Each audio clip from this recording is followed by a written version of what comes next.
side is literally a swampy mess 100 miles from the sea, where few people lived before 1800.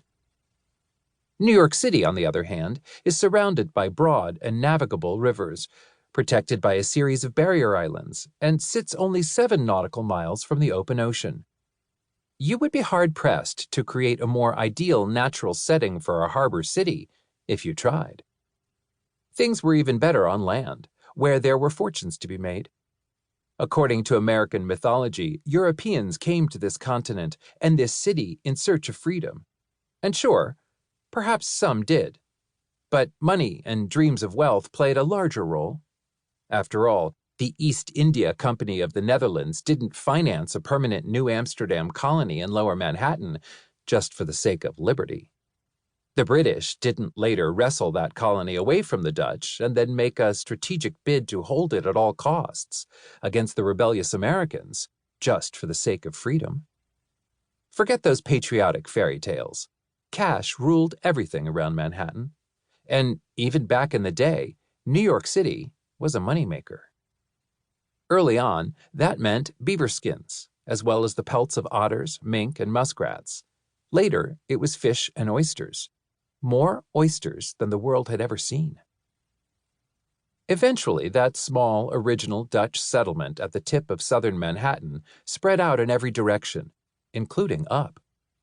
The landscape was totally remade, all in the name of profit and progress, in the name of America.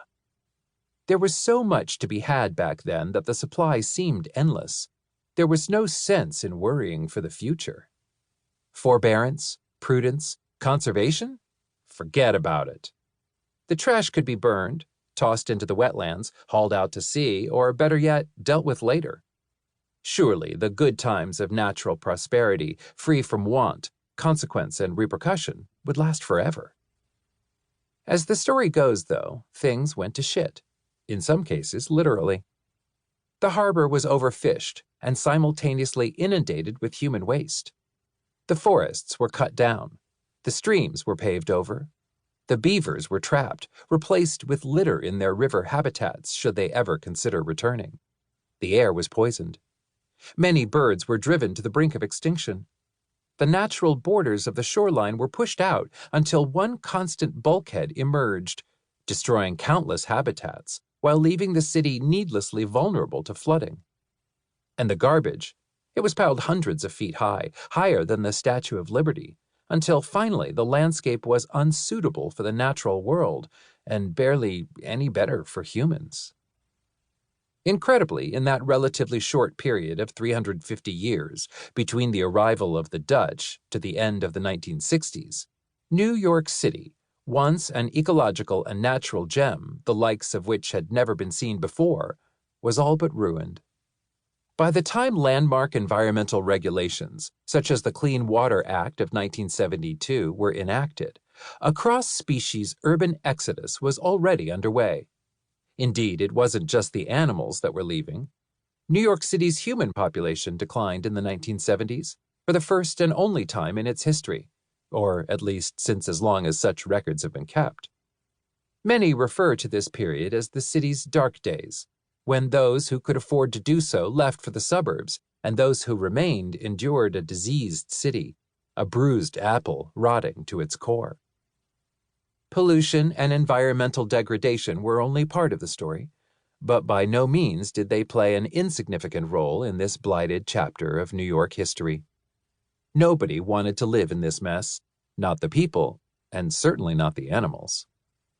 Wild City is a reminder of what happens when society doesn't consider how its actions play out downstream. These are the stories of those collisions between nature and our urban experiment. At times, this relationship has been misguided. Other times, it's been cruel.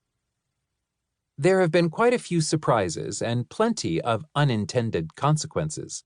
But this book is also a story of redemption, about a city once epitomized by blight and pollution that now towers above its peers as an example of balanced and sustainable urban living. Although it seemed like a long shot just a few decades ago, New York City actually has cleaned up its act, as well as its harbor.